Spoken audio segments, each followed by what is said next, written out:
There are two statistics that will make or break your meta ads if you are trying to run them for a small business. It is your hook rate and your hold rate.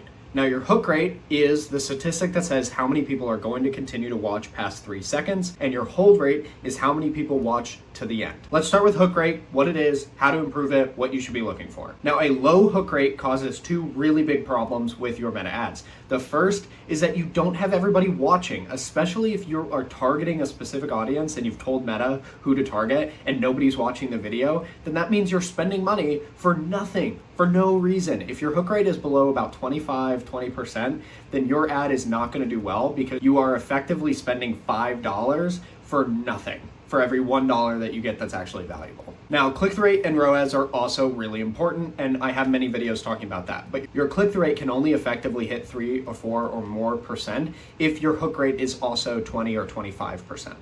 Now, how you improve your hook rate is brand recognition or product value recognition. If you run a lot of awareness ads, as in hundreds of thousands of dollars worth of awareness ads, you can retarget and lean on the fact that you have a well-known brand and have a solid hook rate. But if you don't run hundreds of thousands of dollars worth of awareness ads, then you probably want to rely on problem awareness. That just means that you're showcasing a specific problem to a specific person, and the person on camera looks like somebody who has experienced that problem. Now, I have an example here, and this is an example where I was working with a supplement brand, and the previous hook was training as a middle-aged person can hurt your joints. Now, that had a hook rate of 18%. That means 18% of people who saw that video watched past 3 seconds, which is okay. It's not great. You know, it was probably passable. We were making a little bit of money with it, but really we were struggling to maintain profitability, and our CPM was really high. So we refilmed it with somebody who was about 45, and we had them say this: if you are training over 40 and your joints are fucked, this is worth the 15 seconds to fix. Now, that had a hook rate of 34% for a few reasons. Now, the first, I think, is that we called out a more specific ICP. We said something funny in the first phrase, but also, most importantly, we showcased that there was a solution that only took 15 seconds to implement. The original one had no solution at all. So that's pretty much how you improve your hook rate. You do 3 things. You call out a specific ICP, you say something interesting that would be interesting to everybody, and then you showcase how you are going to solve the problem that they're experiencing. Let's talk about hold rate. Now, hold rate, again, is how many people watch till the end of your video. And so the ones that have the best hold rate are the ones that drive the most attention and are the most engaging.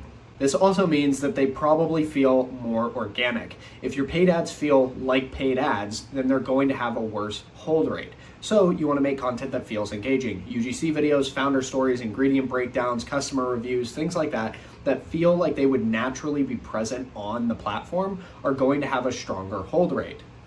And if you combine that with a strong hook rate, then you are going to have a very high quality ad. The structure that has the lowest hold rate is going to be something along this. They start with, I designed a product, then they just talk about the features of the product, and then they do a call to action. That hold rate is going to be abysmal versus if you do that same thing where you still want to talk about the product, but you convert it to a founder story, which is, I started by struggling with this problem. This is the things that I experienced. These are the things that I found could fix it. And this is how my product does that. And you should check it out. That is going to be a way more engaging format that still covers all of the same benefits as the original ad. And if you convert that to a testimonial or a UGC video, you can get really solid results. Now, CPMs on Meta are higher than ever. There is more content than ever on the platform. AI has made the bare minimum standard for content a little bit higher, although there is still massive opportunity if you understand how to create organic looking paid ads that do really well and solve the issues that people want solved. Remember that your content should be engaging and valuable before it tries to sell. Don't open talking about a product. Open talking about a problem that you're solving and how you solve it, and then talk about how the product covers those categories. That is how to design an engaging ad that solves problems, gets people to watch without necessarily being convinced to buy your product right away. And if you want to do a free trial of very expensive meta ads covered by me, I will create all your content, manage your ads, and it's a free trial, so you don't have to pay anything up front. Once it works, we switch to a profit split, which means I get paid based on the sales that you drive. That sounds interesting? All you have to do is go to the first link in the description.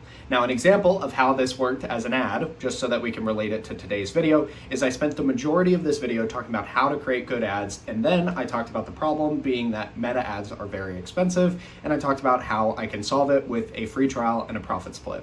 So this is my ad process being exemplified in the sense that I'm creating this video as basically an ad for my free trial.